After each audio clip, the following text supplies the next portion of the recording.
성도 여러분, 한 주간 평안하셨습니까? 오늘도 변함없으신 주님의 은혜 속에서 평안하시길 바라겠습니다. 사순절 둘째 주일 예배를 다 같이 묵상기도 드리심으로 시작하도록 하겠습니다. 다 같이 기도하겠습니다.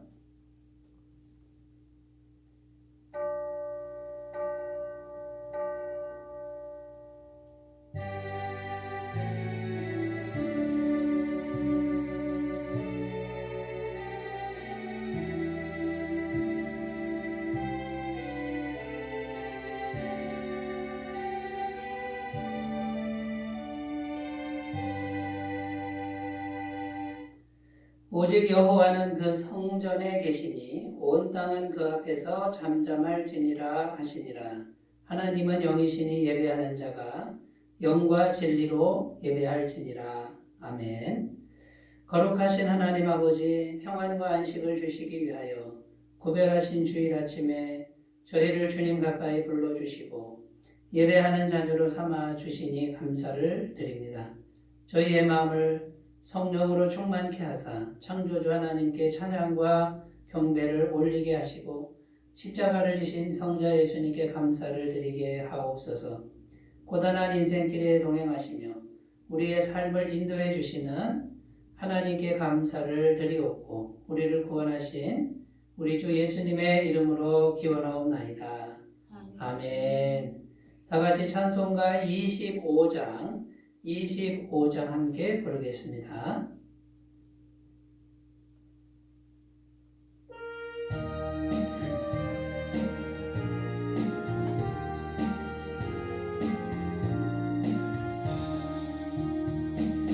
멸류관 벗어서 주 앞에 드리세 저 천사 깊은 노래가 온 땅에 퍼지네 내 혼악 깨어서 주 찬송하여라 온 백성 죄를 속하신 만왕의 왕일세 멸류관 벗어서 주 앞에 드리세 그 손과 몸의 상처가 영광 빛나네 하늘의 천사도 그 영광 보고서 고난의 신비 알고자 늘 흠모하도다 멸류관 벗어서 주 앞에 드리세 온 세상 전쟁 그치고 천병화 오겠네 주 보좌 앞에서 온 백성 엎드려 그 한량 없는 영광을 늘 찬송합니다.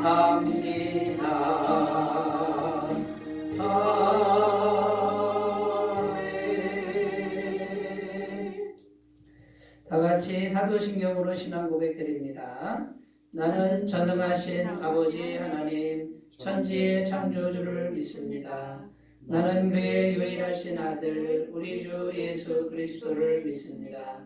그는 성령으로 잉태되어 동정녀 마리에게서 나시고 본디오 빌라도에게 고난을 받아 십자가에 못 박혀 죽으시고 장사된 지 사흘 만에 죽은 자 가운데서 다시 살아나셨으며 하늘에 오르시어 전능하신 아버지 하나님 우편에 앉아 계시다가 거기로부터 살아있는 자와 죽은 자를 심판하러 오십니다. 나는 성령을 믿으며 거룩한 공교회와 성도의 교제와 죄를 용서하는 것과 몸의 부활과 영생을 믿습니다. 아멘. 하나님 말씀은 신약성경 마태복음 4장 1절에서 11절까지 말씀입니다. 마태복음 4장 1절부터 11절 말씀입니다.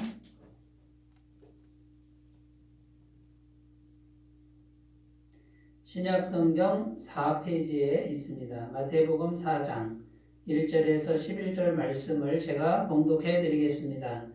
그때에 예수께서 성령에게 이끌리어 마귀에게 시험을 받으러 광야로 가사 40일을 밤낮으로 금식하신 후에 줄이신지라. 시험하는 자가 예수께 나와서 이르되 내가 만일 하나님의 아들이거든 명하여 이 돌들로 떡덩이가 되게 하라. 예수께서 대답하여 이르시되 기록되었으되 사람이 떡으로만 살 것이 아니요 하나님의 입으로부터 나오는 모든 말씀으로 살 것이라 하였느니라 하시니, 이에 마귀가 예수를 거룩한 성으로 데려다가 성전 꼭대기에 세우고 이르되 내가 만일 하나님의 아들이거든 뛰어내리라. 기록되었으되 그가 너를 위하여 그의 사자들을 명하시리니 그들이 손으로 너를 받들어 발이 돌에 부딪히지 않게 하리로다 하였느니라. 예수께서 이르시되 또 기록되었으되 주 너의 하나님을 시험하지 말라 하였느니라 하시니, 마귀가 또 그를 데리고 지극히 높은 산으로 가서 천하만국과 그 영광을 보여 이르되 만일 내게 엎드려 경배하면 이 모든 것을 내게 주리라. 이에 예수께서 말씀하시되 사탄아 물러가라. 기록되었으되 주 너의 하나님께 경배하고 다만 그를 섬기라 하였느니라. 이에 마귀는 예수를 떠나고 천사들이 나와서 수종드니라. 아멘. 오늘 하나님의 말씀을 통해서 살아계신 하나님을 깊이 만나시고 또 하나님의 음성을 듣는 귀한 예배가 되시길 바라겠습니다. 말씀의 제목은 하나님의 말씀으로 살리라, 이런 제목으로 함께 생각하면서 은혜를 나누도록 하겠습니다. 오늘이 사순절 두 번째 주일입니다. 사순절이라는 이 의미를 우리가 먼저 좀 생각해 보겠는데요.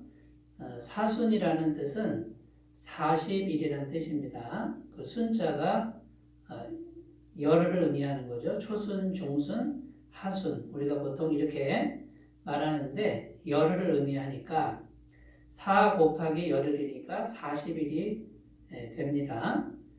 성경에서 40일은 고난, 슬픔 또는 하나님의 심판 이런 의미가 있습니다. 창세기에 보면 홍수가 내릴 때 40일을 내리잖아요.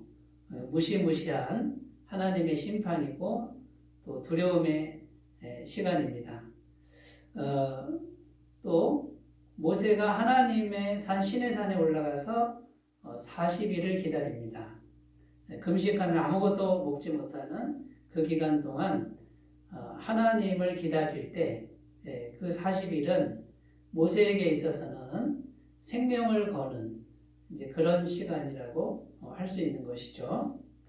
그래서 이 40일이라는 이 시간 동안에 우리는 고난을 생각하는데 특별히 예수님의 고난을 생각하는 절기입니다.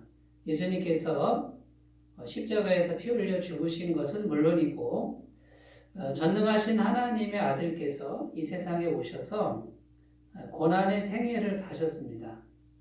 우리처럼 하루하루 시간을 지내면서 보내시는데 고난의 연속이었죠. 그 예수님의 고난의 생애, 또 고난의 십자가, 이런 것들을 깊이 생각하면서 경건에 힘쓰는 시간, 이것이 사순절이고요. 이때에 우리는 기도를 작정하며 할 수도 있고 또 금식을 할 수도 있고 이것은 각자의 신앙의 정함에 따라서 할 수 있습니다. 이 사순절은 부활절을 기준으로 해서 부활절 전 40일을 의미하는데 주일은 제외시킵니다. 그래서 보통 사순절의 시작은 항상 수요일부터 시작이 되고요. 부활절 전 일주일은 예수님께서 십자가에 못 박히시는 그 한 주간을 기념하는 그런 주간으로 고난주간이라고 이렇게 설명을 합니다. 왜 이 절기를 지키는 것입니까? 이 사순절 절기는 굉장히 중요한 의미가 있습니다. 예수님의 고난의 생애와 십자가의 그 고난을 우리가 40일 동안 묵상하면서 우리의 영혼을 새롭게 합니다. 또 우리의 삶의 체질을 하나님께 대한 감사와 그리고 하나님의 말씀으로 충만하게 하는 이런 체질을 바꾸는 그런 신앙의 훈련 과정으로 삼을 수 있습니다. 사랑하는 여러분, 이 사순절을 해마다 잘 지키시는 분들은 예수님의 그 십자가 은혜, 구원의 은혜, 그 다음에 예수님의 그 크신 사랑, 우리를 위하여 예수님이 보여주신 그 고난의 삶을 우리 안에 이렇게 충만하게 받아들임으로 우리의 영혼과 삶이 새로워질 수 있는 계기를 주는 그런 절기가 될 것입니다. 그래서 이 사순절을 기억하셔서 의미 있게 잘 지켜나가시는 그런 시간이 되시기를 바라겠습니다. 그래서 이 절기라고 하는 이 부분은 구약의 율법이 아니고요. 그 구약의 율법이라고 해도 그것이 지향하는 지향점은 예수님께 있습니다. 예수님의 십자가와 부활에 있습니다. 그래서 절기를 우리가 지키지만 그 안에 담겨있는 영적 의미를 우리가 잘 묵상하고 우리 것으로 만든다 그러면 정말 아름다운 신앙인으로 자라갈 수 있는 그런 기회가 될 줄로 믿습니다. 그래서 이 사순절 기간 동안에 예수님의 고난에 대한 말씀을 우리가 이제 묵상을 해보면서 은혜를 나누는데요. 오늘은 예수님께서 40일 동안 금식하시면서 광야에서 마귀에게 시험 받으시는 그 성경 본문을 가지고 고난 받으실 때 예수님의 마음은 도대체 어떤 마음이었는지 이것을 우리가 말씀을 통해서 살펴보고요. 그 예수님의 마음을 잘 찾아서 우리 마음에 그대로 받아들이신다 그러면 그 고난을 맞으신 예수님의 승리의 비결과 그 다음에 마귀로부터 이기는 그 예수님의 그 권능이 우리에게 똑같이 이렇게 들어와서 우리에게 크신 은혜로 함께 하실 줄로 믿습니다. 자, 예수님이 40일 동안 광야에서 시험 받으시는데 공생의 삶을 시작하기 이제 바로 전에 공생애 전에 말하자면 공생애를 시작하기 전에 시험 받으시는 거예요. 자, 우리가 예수님의 공생애를 생각하면 어떤 생각이 쉽게 드냐면 예수님의 행하신 엄청난 기적들 이런 것들을 우리가 생각하기가 쉽습니다.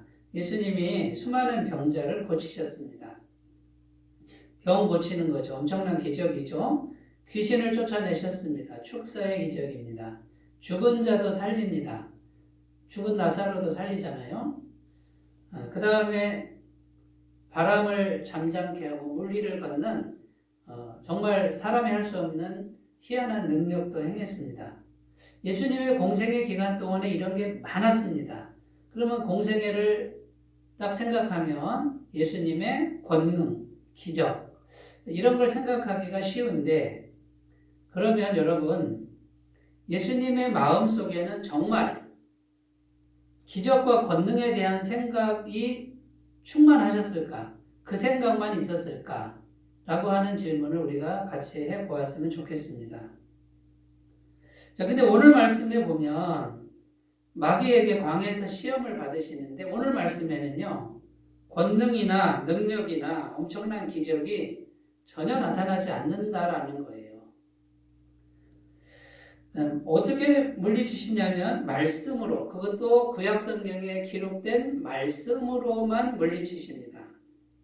그러니까 예수님의 마음속에 항상 있는 그 가장 중요한 생각은 권능이나 기적이 아니라는 거죠. 권능이나 기적이 없어서 그러는 게 아닙니다. 예수님은 하나님이시니까 하나님의 권능과 능력을 가졌습니다만 예수님의 생각 속에는 그거보다 더 중요한 게 있었다는 거죠. 그게 뭐냐면 기록된 말씀이라는 거죠. 하나님의 말씀만 가지고 기록되었으되 이렇게 기록되었다. 이렇게 이제 선포하는 내용을 오늘 우리는 볼 수 있습니다. 그러니까 예수님의 마음 중심에는 하나님의 말씀에 대한 생각이 그 중심에 가득 자리하고 있다는 것을 볼 수 있습니다. 우리가 오늘 말씀의 내용을 한번 살펴보겠습니다. 자, 시험하는 자가 이렇게 되어 있는데 시험하는 자가 와서 시험하는데 이 시험하는 자는 마귀입니다. 4장 1절에도 보면 마귀에게 시험을 받으러 광야로 가사 이렇게 되어 있습니다. 그리고 40일 동안 밤낮으로 금식하신 그 상태입니다. 이 마귀가 와서 이렇게 말합니다. 오늘 말씀에 3절에 보면 시험하는 자가 예수께 나와서 이르되 내가 만일 하나님의 아들이여든 명하여 이 돌들로 떡덩이가 되게 하라. 자, 얼마나 배가 고프십니까? 이건 배고픈 정도가 아니고 40일 금식하면은 이제 조금 있으면 죽을 수도 있습니다. 40일 금식하다가 죽은 사람이 여럿이 있다고 그러잖아요. 인간의 모든 양분이 다 빠지고 기운이 다 빠진 상태에서 조금만 더 가면 이제 생명이 끊어질 수 있는 그런 절체절명의 순간에 마귀가 와서 이렇게 말하는 거예요. 네가 만일 하나님의 아들이냐. 근데 하나님의 아들인 건 틀림없는 사실인데 마귀가 얼마나 교묘한지 아십니까? 네가 만일 하나님의 아들이여든 그러니까 네가 그러고도 하나님의 아들이냐? 넌 하나님의 아들이 아닌 것 같다. 아니다. 이렇게 지금 예수님의 정체성을 흔들면서 이 돌들로 명하여 떡덩이가 되게 하라.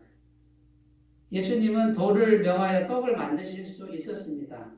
그리고 인간적인 예수님은 우리와 똑같은 육체를 가졌으니 인간적인 욕구로는 금방 만들어 먹고 싶은 거죠. 돌을 명하여 떡덩이가 되게 하라. 이렇게 말씀했을 때 육체를 가진 예수님은 엄청난 욕구를 느끼셨을 겁니다.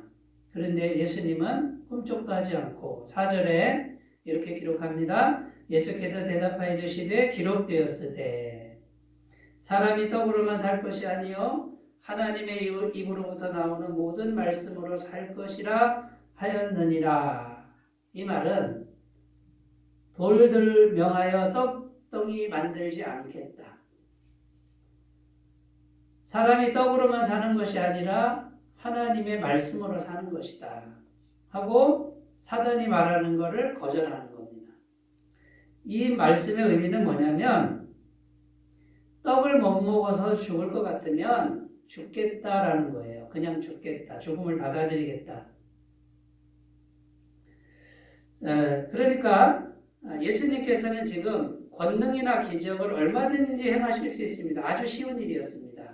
그런데 마귀가 와서 권능과 기적을 행해서 떡을 만들어 먹어. 그게 너의 권리 아니냐? 네가 하나님의 아들 아니냐? 그건 네가 하나님 아니냐? 너의 권리다 그러는 거예요.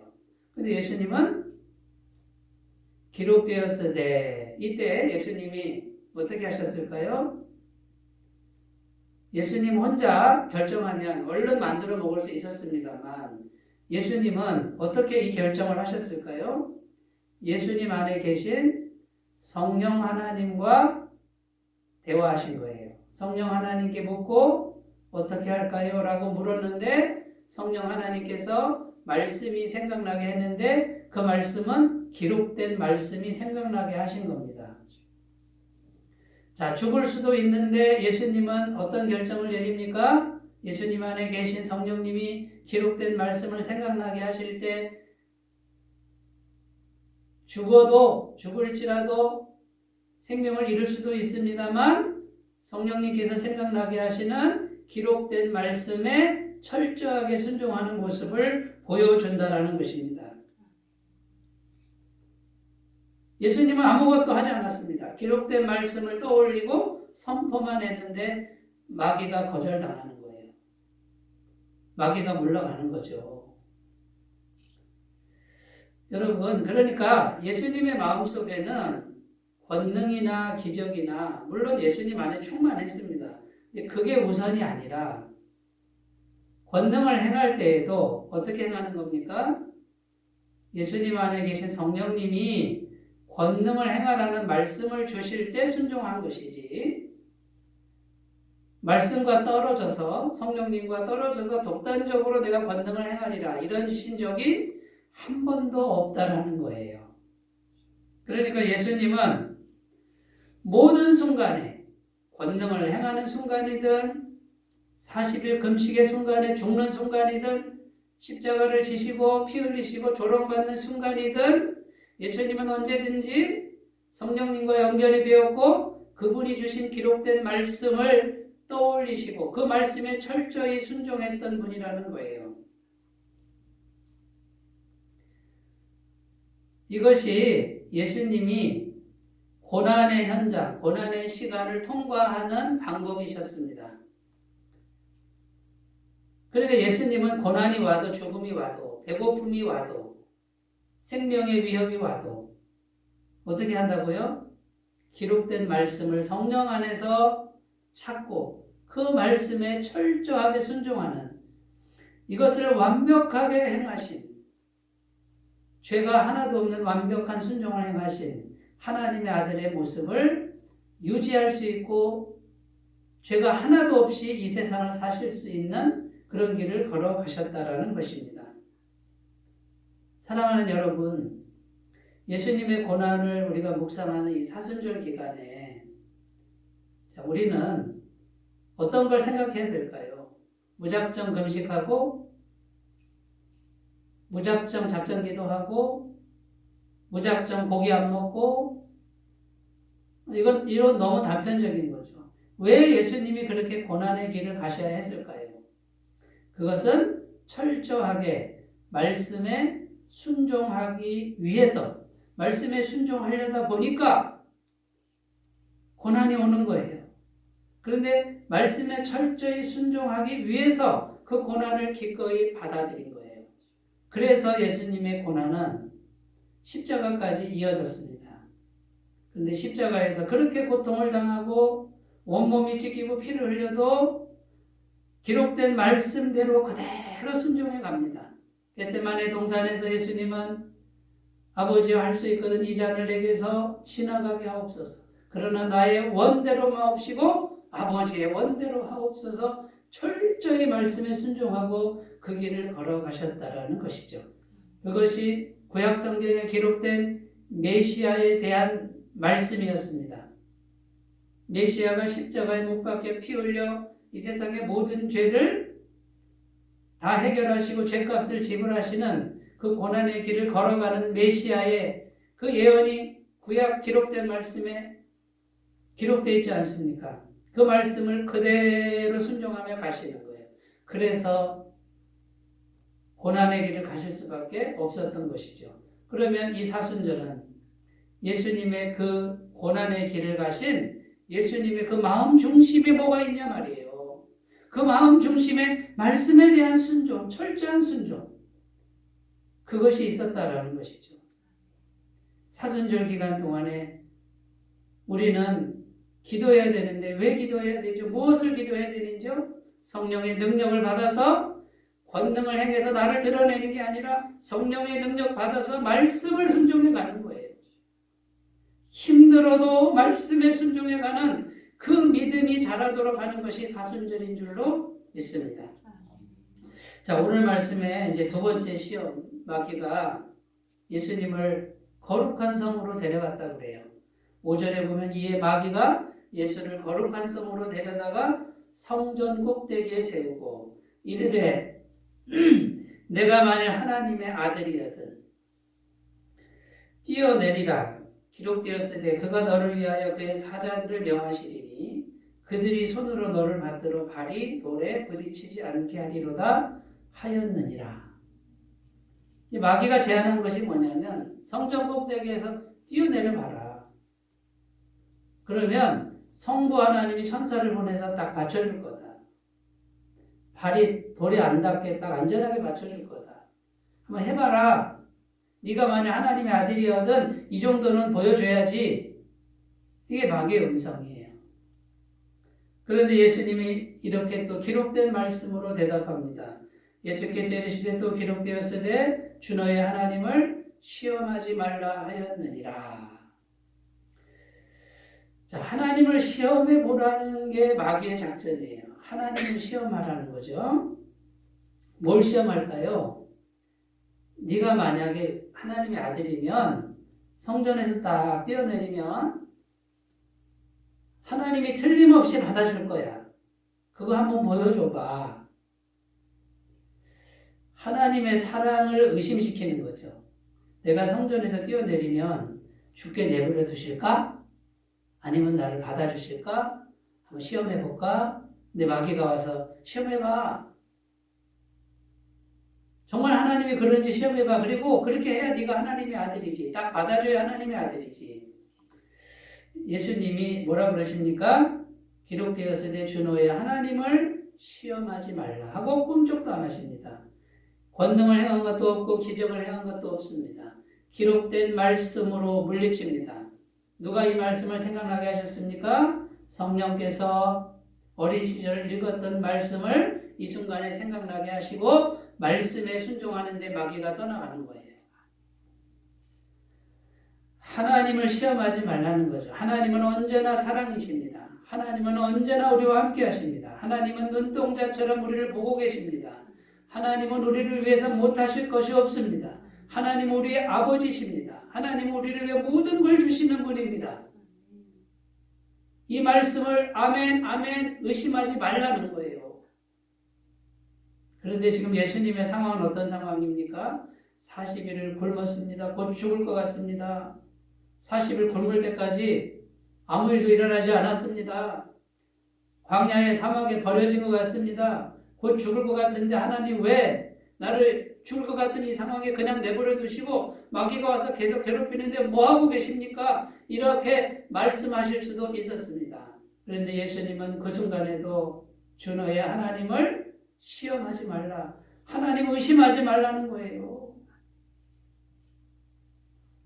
오늘 우리에게도 똑같은 상황들이 정말 위기의 순간이 앞이 보이지 않는 상황들이 있을 수 있습니다.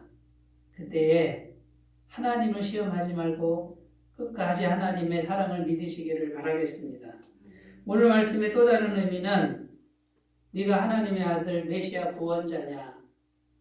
그러면 사람들 앞에서 뭔가 대단한 걸 보여줘야 사람이 너를 믿고 따를 거 아니냐? 이런 제안의 의미가 담겨 있습니다. 성전에서 다 뛰어내릴 때 천사가 와서 받아주면 그것이 메시아이지 않느냐? 그럼 사람들이 너를 따를 것이다. 뭔가 보여주라는 거죠. 뭔가 대단한 걸 보여주라는 거, 이 세상에. 이게 마귀가 늘 우리에게 속삭이는 음성이에요. 예수님은 아무것도 안 보여줍니다. 그 자리에 가만히 있습니다. 뭐만 합니까? 말씀만 뚜벅뚜벅 순종하며 안 알아줘도 괜찮아, 몰라도 괜찮아, 무명이라도 괜찮아, 나는 말씀만 뚜벅뚜벅 지키며 갈 거야. 그러면 누가 증명하실까요? 하나님 아버지께서 언제든지 증명하십니다. 근데 마귀는 뭐라 그래요? 대단한 걸 보여줘봐. 특별한 것을 보여줘봐. 그래야 사람들이 믿고 따르지. 아니요. 하나님의 말씀을 믿고 누가 알아주지 않아도 초야에 묻혀 살아도 말씀만을 순종하며 가는 사람에게는 성부 하나님이 아시고 그 사람을 증명해 주신다라는 거예요. 하나님의 구원받은 백성은 하나님이 이끌어서 메시아인 예수님께 끌어다 준다는 거예요. 세상의 수많은 사람들이 자기를 증명하고 싶어서 그 욕구가 너무 강합니다. 자꾸 뭔가를 보여주려고 그러고 뭔가를 성취해서 사람들에게 자기 존재를 증명하려고 하는 그 욕구가 얼마나 많은지 아십니까? 근데 그 욕구 뒤에 마귀가 역사하고 있다는 것을 우리가 기억하셨으면 좋겠습니다. 그러면 이 사순절 기간에 우리는 예수님의 고난, 그 절체절명의 고난, 그 순간에도 예수님은 자신을 증명하지 않습니다. 얼마든지 뛰어내릴 수 있으셨어요. 천사가 와서 받아줄 거였어요. 기적을 행하실 수 있었어요. 그런데 자신의 존재를 자기가 증명하지 않습니다. 말씀에 순종하며 가는데 하나님의 때가 되면 하나님이 증명하신다. 이것이 예수님의 마음의 중심인 줄로 믿습니다. 그러면 여러분 사순절 기간에 예수님의 고난을 생각하면서 우리는 어떻게 마음을 갈아엎어야 합니까? 자꾸 내가 뭔가 내 존재를 증명하고자 하는, 내 힘으로 증명하고자 하는 이 모든 것을 내려놓는 훈련을 하시는 거예요. 그리고 경건하게 하나님 말씀을 묵상하고 그 말씀을 아무도 보지 않아도 뚜벅뚜벅 그 말씀을 순종하며 가는 그 길을 가시는 거예요. 여러분 예수님의 일생을 한번 생각해 보세요. 태어나서 30세 될 때까지 예수님은요 완전 무명이었고요. 무명 정도가 아닙니다. 가장 극빈층 가정, 가난한 가정에 목수 가정의 큰아들. 예수님이 한 일이 뭘까요? 목수 일을 하셨겠죠. 누가 가장 가난한 가정의 아들을 누가 알겠어요? 예수라는 이름은 그 당시에 흔한 이름이었어요. 그냥 예수 그러면 몇 사람이 다 뒤돌아보는 그런 이름이 예수였어요. 그 예수님이 30년 동안 무명으로 살고 3년 동안 공생애를 하시는데 어떻게 하나님이 예수님이 메시아인 걸 증명하십니까? 예수님이 활동 영역은 이스라엘 나라를 벗어난 적이 없어요. 지금 온 세상에, 온 지구상에 예수를 구주로 믿는 사람이 가득하지만 예수님이 이 땅에 계실 때 예수님 어떻게 사셨습니까? 부자들하고 안 사셨어요. 국제적인 인물 만난 적이 없어요. 전부 세리와 창기들, 가난한 사람들, 별 볼 일 없는 사람들과 3년 동안 살고 예수님을 따르는 12제자 그 사람들도 보면 하나같이 배움이 없고 세상에서는 인정받지 못하는 그런 사람들 12명을 가까이서 양육하시고 기르신 것밖에 없는데 그 사람들이 예수님을 하나님이라고 고백하고 부활의 증인이 되어서 온 세상에, 온 세계에 예수 그리스도의 이름이 구원자의 이름으로 전파되게 하셨습니다. 하나님이 증명하시는 걸 믿으시고 내 마음의 욕구와 내 존재를 자꾸 증명하려고 하는 이 인간적인 마음을 내려놓는 시간, 이것이 사순절이 되시기를 바라겠습니다. 세 번째, 이제 마귀가 또 거절당하니까 어떤 제안을 합니까? 8절에 마귀가 또 그를 데리고 지극히 높은 산으로 가서 천하만국과 그 영광을 보여주되 만일 내게 엎드려 경배하면 이 모든 것을 내게 주리라. 마귀가 번색을 드러냅니다. 내게 경배해라, 예배해라, 그 말입니다. 하나님을 향해서 마귀가 너 하나님이냐, 내게 경배해라 하는 것과 같습니다. 10절에 예수께서 말씀하시되 사탄아 물러가라. 자, 사탄아 할 때 이 사탄은 대적자라는 뜻입니다. 예수님이 화가 나신 것 같아요. 이 분위기상. 사탄아 물러가라 하는 거는 예수님이 마음이 지금 격동하는 거예요. 어떻게 그런 참담한 말을 할 수 있느냐, 이런 분위기인 거예요. 사탄아 물러가라 이렇게 지금 외치는 거예요. 주노의 하나님께 경배하고 다만 그를 섬기라 하였느니라. 기록된 말씀으로 또 물리칩니다. 예수님이 권능을 행하신 적이 없습니다. 마귀는 지금 십자가의 길을 못 가게 하는 거예요. 왜 그렇게 힘든 길을 가? 왜 그렇게 어려운 길을 가니? 내가 쉬운 길을 줄게. 내가 줄게. 나한테 절 한 번만 해라. 예수님은 단호하게 기록된 말씀으로 물리칩니다. 어떤 쉬운 길이 있어도, 아무리 쉬운 길이 있어도 내가 십자가에서 피 흘려 찢기고 죽는 길일지라도 이것이 하나님의 말씀이면 나는 이 말씀만 따라갈 것이다. 여러분, 이게 예수님의 마음이에요. 사순절 기간 동안에 우리 마음에 길러져야 할 정신이 무엇입니까? 쉬운 길, 빠른 길, 그것이 마귀에게 절하는 길일지라도 나는 그 길로 갈 거야. 이걸 내려놓고 십자가의 길일지라도 나는 말씀을 향해 갈 거야. 이것이 진짜 신앙인 줄로 믿습니다. 이 예수님의 마음을 받아들이시길 바라겠습니다. 마귀가 어떤 마음이에요? 하나님을 향해서 뭐라 그래요? 내게 경배하라 그래요. 지금 우리나라에 자칭 메시아가 50명이 넘는데요. 그러면 자기가 하나님이라는 거예요. 내가 하나님이니까 나를 하나님처럼 경배하라. 이렇게 주장하는 인물이 50명이 넘는데요. 얼마나 참담한 일입니까? 여러분, 경배받고 싶고, 자, 좋게 존경받고 싶죠. 그런데 그 존경받고 싶은 마음의 그 깊은 속에 경배받고 싶은 마음이 들어있지는 않습니까?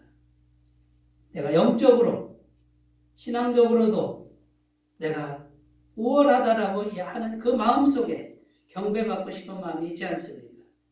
사람 마음 속에 이런 것이 있는데 이걸 내려놓으라는 거예요. 사랑하는 여러분, 사순절 기간 동안에 오늘 둘째 주일인데 이 기간 동안에 예수님의 고난을 묵상할 때 여러분 예수님의 그 마음 중심에 고난을 맞이하는 그 예수님의 마음이 뭔지를 잘 헤아려보고 그것을 우리가 우리 마음에 잘 적용하시는 이런 시간이 되시면 우리가 참으로 영적으로 성장하고 예수님 마음을 닮아가는 그런 귀한 절기로 우리가 성장할 수 있는 그런 은혜가 있을 줄로 믿습니다. 그렇게 걸어가시기를 바라겠습니다. 자, 그러면 예수님은 어떻게 하나님 음성을 들었습니까? 자기 마음대로 떠오르는 대로 기록된 말씀을 사용한 게 아니고요. 성령님과 연결돼서 그분이 떠올리게 하시는 말씀을 심령 속에서 구하고 말씀대로 한 거예요. 오늘 말씀 4장 1절에도 보면 그때 예수께서 성령에게 이끌려 마귀에게 시험을 받으러 광야로 가사. 어떻게 광야로 갔습니까? 성령님이 끌고 가셨다는 거예요. 예수님 안에 계신 성령님이 마귀 40일 금식해라. 이렇게 인도하신 걸 알아차렸다는 거예요. 여러분 우리는 어떻게 알아차릴 수 있습니까? 기도 생활 하셔야 됩니다. 기도 생활 하면서 성령님과 교제하셔야 됩니다. 그분께 말씀이 생각나게 해달라고 기도하셔야 됩니다. 위기의 순간에 성령님 말씀이 생각나게 하옵소서 기도하시는 분은 예수님처럼 그렇게 행하실 수 있다는 거예요. 성령님과 교제하시고 성령님께 묻고 성령님이 떠올리게 하시는 성령님은 말씀을 생각나게 하시는 분인 줄로 믿습니다. 그래서 그 성령님의 우리 안에 계신 성령님께서 생각나게 하시는 말씀이 있습니다. 자, 두 번째, 그러면 말씀이 저절로 생각납니까? 평상시에 말씀을 읽어놔야 묵상하고 읽고 외우고 있어야 그게 속에 들어있어야 성령님이 그 말씀을 사용하시죠. 그러니까 날마다 성령을 읽고 날마다 말씀을 듣고 묵상하는 것이 중요하고요. 위기의 순간에 성령님이 능력의 말씀으로 우리에게 응답하실 줄로 믿습니다. 이렇게 걸어가시는 귀한 사순절이 되시기를 바라겠습니다. 기도합니다. 하나님 아버지 사순절 기간 동안에 우리 주 예수님의 그 마음 중심을 우리가 잘 묵상할 수 있도록 도와주옵소서. 예수님의 마음은 권능이나 기적이 아니고 예수님 안에 계신 성령님의 음성을 듣고 떠올리게 하시는 말씀에 따라 철저히 순종하는 중심이었습니다. 그것이 고난일지라도 그것이 금식일지라도 그것이 생명의 위협일지라도 십자가에 몸을 찢기는 순간일지라도 성령님이 주시는 말씀이라면 그대로 순종해 가시는 100%의 삶을 사셨습니다. 그 마음을 우리도 본받게 하시고 날마다 성령님과 친밀하게 교제하는 귀한 종들 되게 하여 주옵소서. 예수님의 이름으로 기도드립니다. 아멘. 이제 찬송가 200장 찬송 함께 부르겠습니다.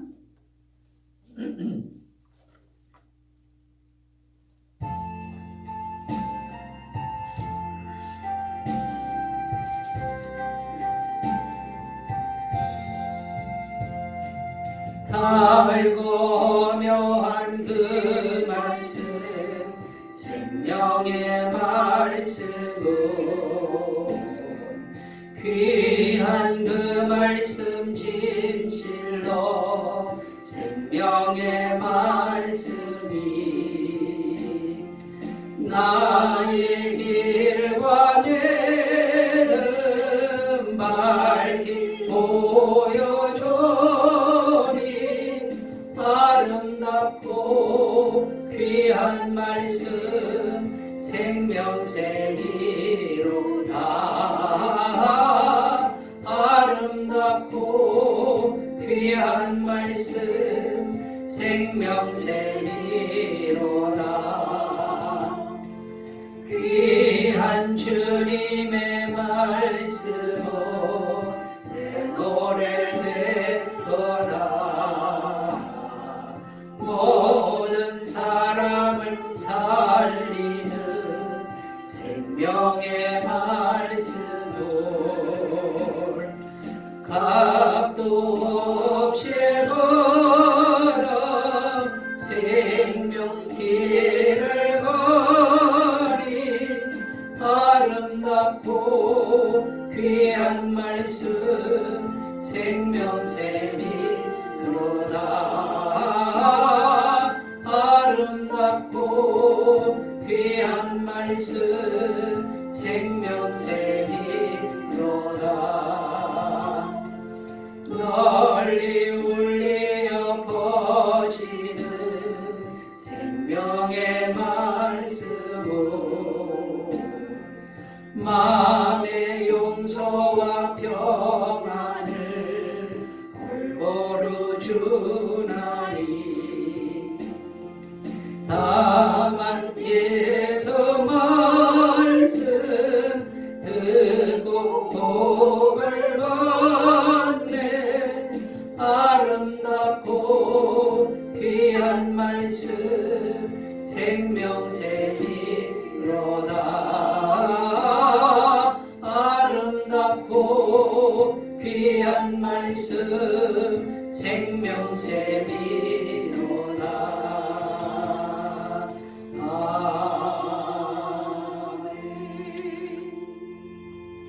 광고 말씀입니다. 오늘은 사순절 둘째 주일입니다.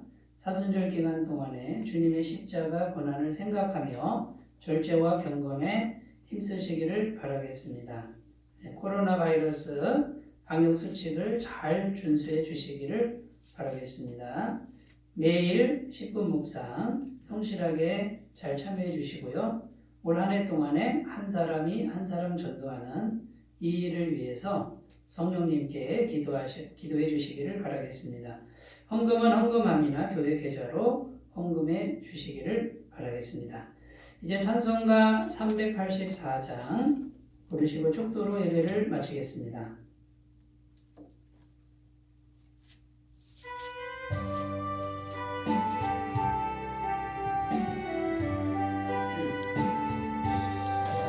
나의 갈 길 다가도록 예수 인도하시니 내 주 안에 있는 긍휼 어찌 의심하리요 믿음으로 사는 자는 하늘 위로 받겠네 무슨 애를 만나든지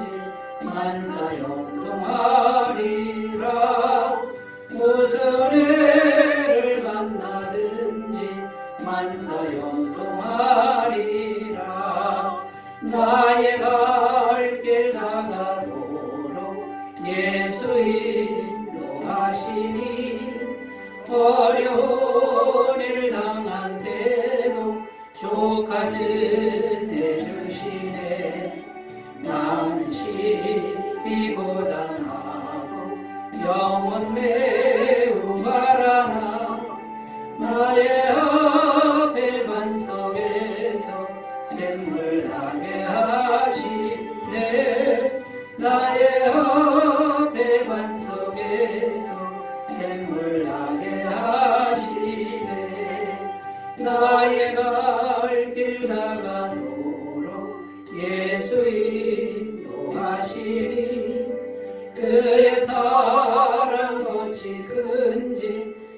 말로 할 수 없도다. 성령 강화받은 영혼 하늘 날아갈 때에 영영 모를 나의 찬송 예수 인도하셨네. 영영 모를 나의 찬송 예수 인도하셨네. 아멘. 이제는 우리 주 예수 그리스도의 은혜와 하나님 아버지의 사랑하심과 성령님의 교통하심이 사순절을 맞이하여 예수님의 고난의 마음을 깊이 묵상하며 예수님 남기를 소망하는 주의 모든 백성들 위해 영원토록 함께 하시기를 간절히 축원하옵나이다. 아멘.